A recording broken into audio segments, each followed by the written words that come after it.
Ассалаумағалейкум. Тыңдаңыз. Мына бір әдемі сөз. Теңізде бар тереңдік, бұлақта жоқ дейді. Бұлақта бар тазалық, теңізде жоқ дейді. Біреуі тереңдігімен құнды, біреуі тазалығымен құнды. Ал енді керісінше алып қарасақ, біреуіне тереңдік жетіспейді, біреуіне тазалық жетіспейді. Біркем дүние бұл табиғаттағы. Ал енді адамда да сондай. Кейбір адамдар бар енді, түр тұлғасы келіскен, өте сұлу, сондай бір керемет жан. Сыртынан қарасаң, бірақ жан дүниесі өте нашар, мінезі өте нашар. Ал біреулер бар, түріне қарасаң ұсқынсыз, түріне қарасаң қорқасың, бірақ жан дүниесі өте сұлу адам. Сөйлессең сөйлескің келе береді.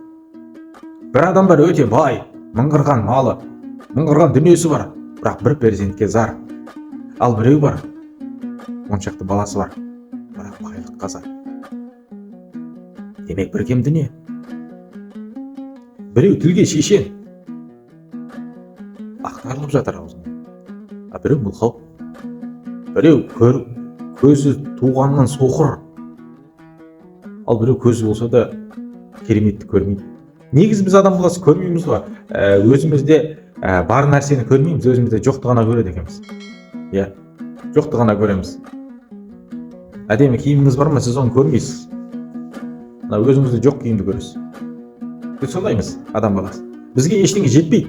Дүние деген нәрсе, қажеттілік деген нәрсе мүлдем жетпейді. Себебі пайғамбарымыздың кезінде де пайғамбарымыз саллаллаху алейхи уассалам бір кісіден сұраған екен, егер де саған дейді, бүкіл дүниенің байлығын берсе Алла тағала дейді, бүкіл нәрсе сенің құзырыңда болса саған жетер ме еді деген ғой.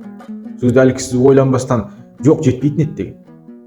Сөзді пайғамбарымыз саллаллаху алейхи уассалам айтқан екен, егер де сен жетеді деген кезде мен саған сенбес едім деген екен.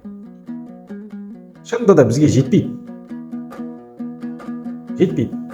Кедей бай болсам дейді, бай құдай болсам дейді деп қазақ бекер айтпаған.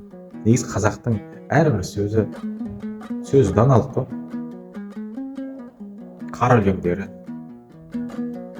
Сол үшін біз қай кезде жақсы өмір сүріп, қоршаған ортаны сезініп, барымызды бағалап, жоғымызға сабыр етіп өмір сүретін болсақ, бізден бақытты адам болмайды.